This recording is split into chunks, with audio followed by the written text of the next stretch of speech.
Dream Team. It's your boy Neal back with another reaction video, guys. Here we are with Why is Australia Turning Ordinary Animals into Monsters Part 2. Before we dive in, make sure you subscribe to the channel, ring the notification bell, give the video a thumbs up so it gets digested. What we got? So that's how we ended up with a whole bunch of unique animals. You know who my favorite Australian endemic animal is? The platypus. Platypuses are an evolutionary absurdity. Nature just took an otter, a duck, a lizard, and then added a little venom, and that's how we got a platypus. In 1799, the first scientist to examine the preserved body of the platypus concluded that it was a fake made from several animals. They decided that someone had sewn a duck beak onto the body of a beaver, and frankly, I can't blame them. Who in their right mind would believe that nature would create something like that? Back then, the scientists just didn't realize what Australia was capable of. It all started 280 million years ago when mammal-like reptiles diverged from the lineage they shared with birds and other reptiles.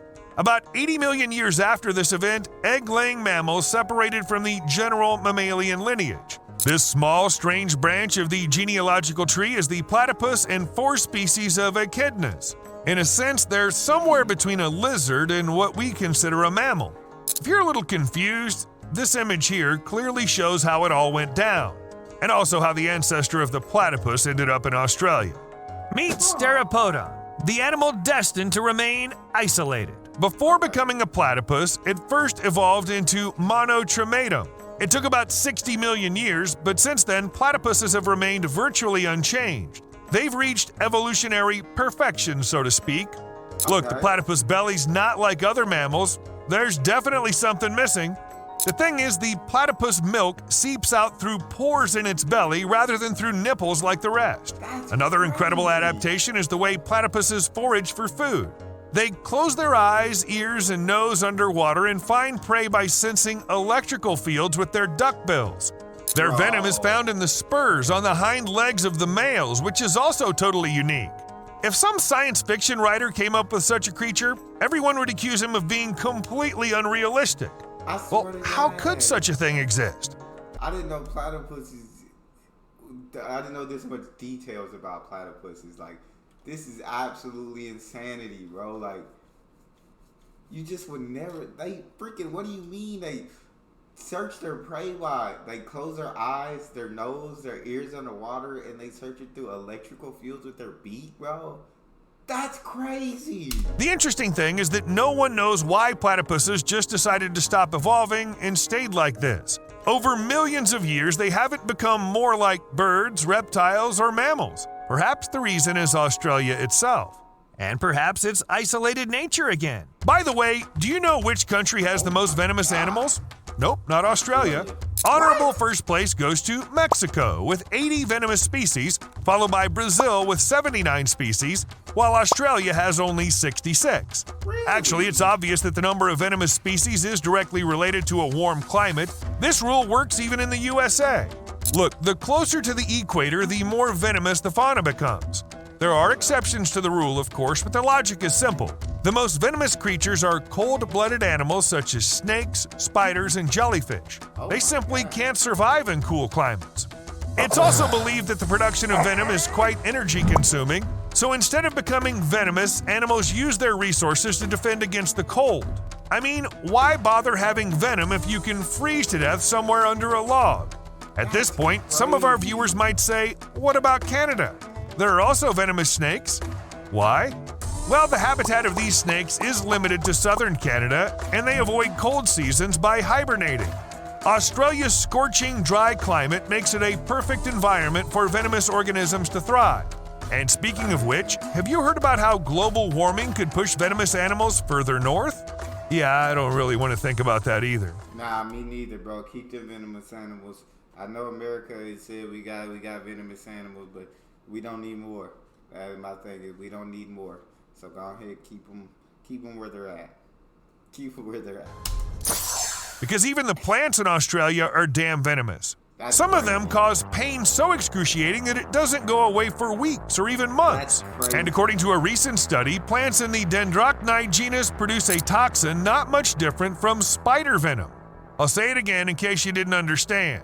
The plant produces spider venom. Insane, Well, almost. bro. It's covered in tiny needle-like appendages that look like fine hairs but act like hypodermic needles. Through these needles, toxins are injected into the body upon contact with the skin.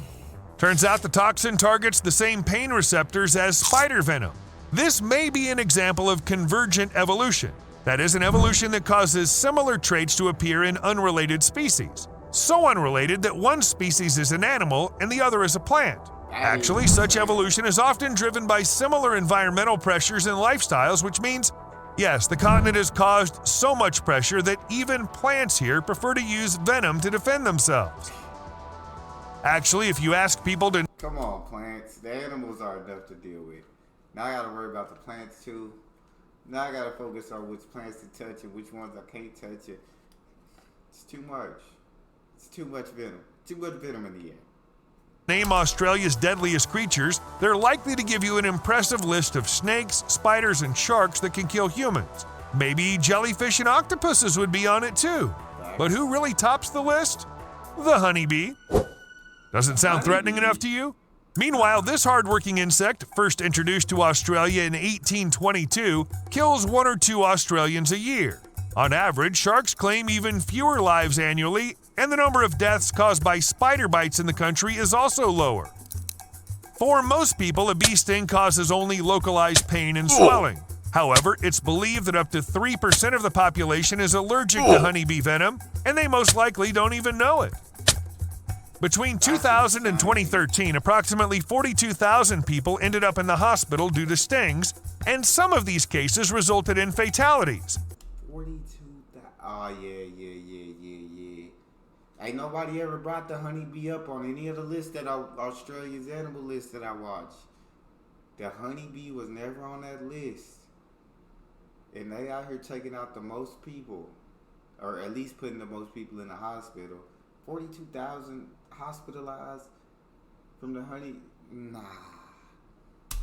Out of these incidents, bee, wasp, and hornet stings accounted for 31% of the hospitalizations, surpassing Australia's infamous venomous predators like spiders and snakes.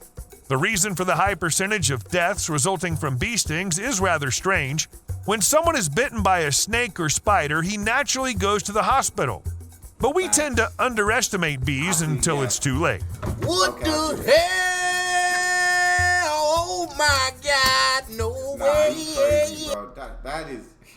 See, this is what I mean, bro. It's like if there's, he's got to be Australian because nowhere else on earth, bro, would we not be deathly afraid of this, bro? Like, this is absolute insanity. This is craziness. This is, maybe he's not Australian. Maybe it's just this man he doesn't know fear. He doesn't know what fear is. But this, I'm scared just looking at it, bro. Jesus. Some seriously believe that the most dangerous animals in Australia are bees. But if you check out global stats, bees ranked only 16th in causing fatalities in 2022. So are Australian bees kind of special? God damn, them mosquitoes on a different level, bro. They're the most dangerous animal in the world. Is them effing mosquito. Or maybe their potential victims are just so used to dealing with loads of venomous creatures that they don't really fret over some bees.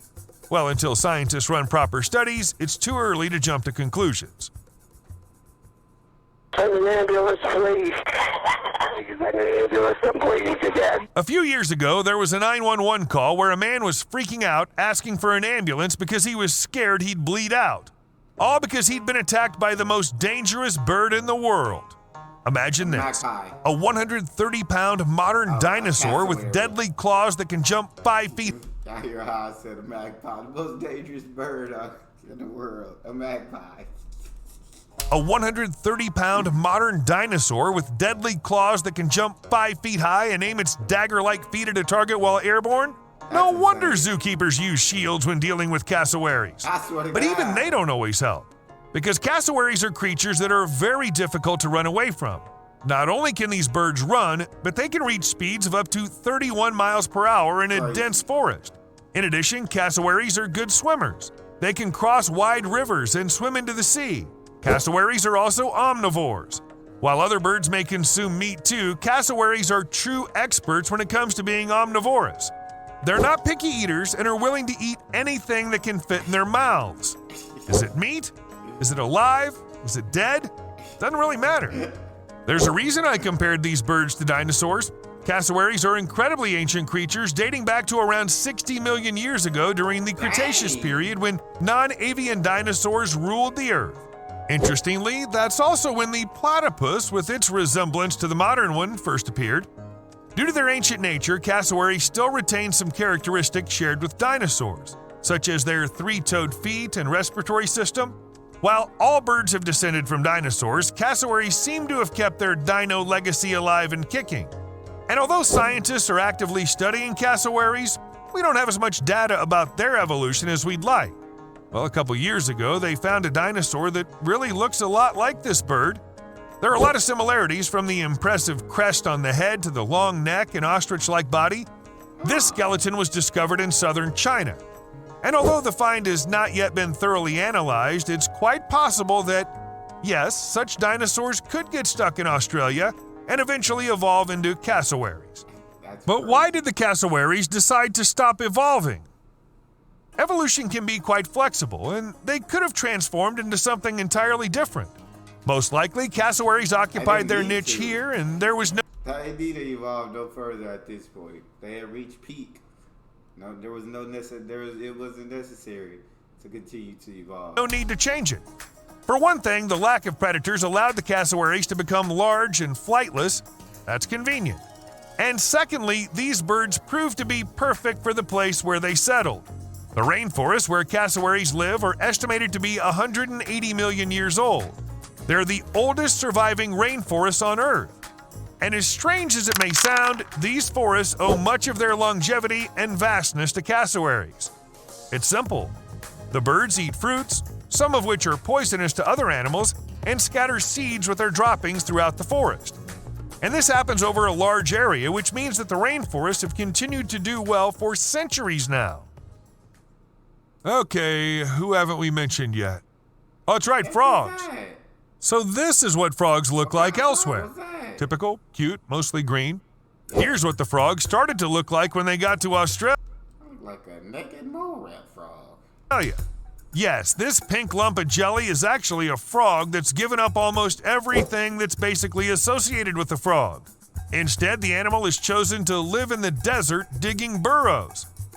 This is what regular frogs look like when they find themselves in places with scarce moisture. But the turtle frog is a most unusual animal. For one thing, if you see one, you're probably in the middle of the Australian desert. The turtle frog prefers to live on sandy and loose soil, and it also looks like a piece of raw meat that someone has glued eyes on. Yeah. Another interesting fact about the turtle frog is that it skips the tadpole stage, unlike many other frogs. Due to the scarcity of water bodies in the desert, the turtle frog patiently awaits heavy rains.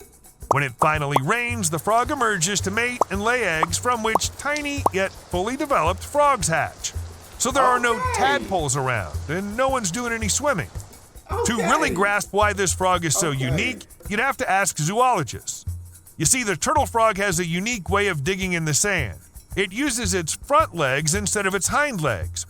That may not seem like a big deal, but for regular frogs, using their strong hind legs to scoop up soil is the way to go. However, the turtle frog's hind legs have actually become shorter and weaker over time. Look at all these freaking tadpoles, bro. God dang. Jesus. So now this frog is kind of a jock. And it's this small change in behavior that sets it apart as the least frog-like of them all. It's not just about looks or size. A turtle frog doesn't even have a frog body. So why did it get that way? The answer's still the same. When Australia separated from the rest of the world, blah, blah, blah, you get it. It got hot. The frog had no choice, and now it's like this. It's better than going extinct anyway. That's true. That is, I can agree And with just that. when you thought the 100%. quirkiness of Australia had reached its peak with the jock frog, evolution surprises us with the giant skink.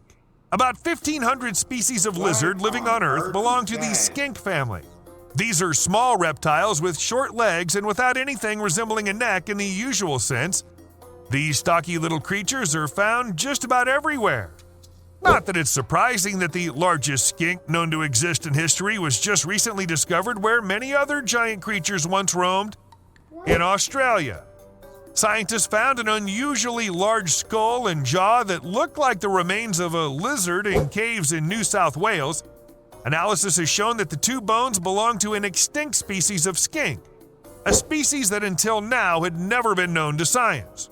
The new species, nicknamed megachunk and chunkosaurus by the scientists, is much larger than modern skinks. The typical skink is around 4 inches long and weighs less than 0.1 ounce. However, this newly found buddy reached a length of 22 inches and weighed about 6 pounds, making it approximately 1,000 times larger than its descendants. The closest living relative of this extinct giant looks like this. It's a shingleback skink. Sturdy, about 12 inches long, but still not quite as big as Chunkosaurus. The explanation behind its gigantism is pretty simple. It's like a repeating pattern. Not many predators around, but plenty of food available, so the lizard could grow big without any worries. In the past, Australia used to be... This is insanity, bro. Evolution is just different. Evolution is just, I don't know, it's fascinating. It makes you extremely curious. Home to some really big animals. There were kangaroos weighing about 1,000 pounds, wombats that weighed about 2 tons, lizards measuring around 25 feet long, flightless birds weighing approximately 400 pounds, and tortoises as big as Volkswagens. That was Australia's past. Australia was also home to one of the largest eagles the world's ever seen. With a wingspan of about 10 feet, these magnificent birds have talons so powerful that they could snatch up even a koala or a small kangaroo for 10-foot wingspan. lunch. All these amazing animals used to live in Australia, and then 45,000 years ago, almost all of them suddenly became extinct. Why? Well, the whole lots of food, few predators thing got shaken up when humans appeared on the continent. Scientists have recently concluded that some of these large creatures that once roamed Australia didn't go extinct due to climate change as previously thought. It seems they were simply eaten or their habitat was destroyed. But let's leave humans aside. It's clear enough that mankind's always screwing things up. Australia, on the other hand, was and still is creating amazing animals and then doing weird things with them. Even the plants here still grow incredibly large. Hard to believe? But yes, it's all one single plant. And so's this, a single organism. Here it is again. Back in June 2022, there was news about scientists stumbling upon the biggest plant ever known. They found this incredible seagrass off the coast of Australia. It covers an enormous area of over 70 square miles, but that's not all. It managed to achieve this massive size by cloning itself multiple times. This plant, called Poseidon's ribbonweed or Posidonia australis, is about 4,500 years old, meaning it has had plenty of time to clone itself. The result may be the largest living organism in the world, and certainly the largest known example of cloning. Actually, the scientists were just studying seagrass to test for genetic diversity. Imagine how surprised they were when they found out that the vast underwater meadows were actually a single plant, and that plant had somehow learned to tolerate a wide range of temperatures, changing salinity, and extremely bright light. For any other plant, these conditions would be incredibly stressful. And this one does nothing and just keeps growing. This seagrass ain't bothered with regular reproduction, yet somehow it's managed to live an insanely long life. Picture this. It was already around when the Great Pyramid of Giza was built during the time the Iliad was written, and even when mammoths went extinct. And now it's just chilling in the shallow water, Living its best life. See you later. That's legit insanity, bro. It's legit insanity. That's all we got. You guys got a favorite video suggestion? You can subscribe to Patreon or drop it in the comment section. It's your boy D Neal. Out.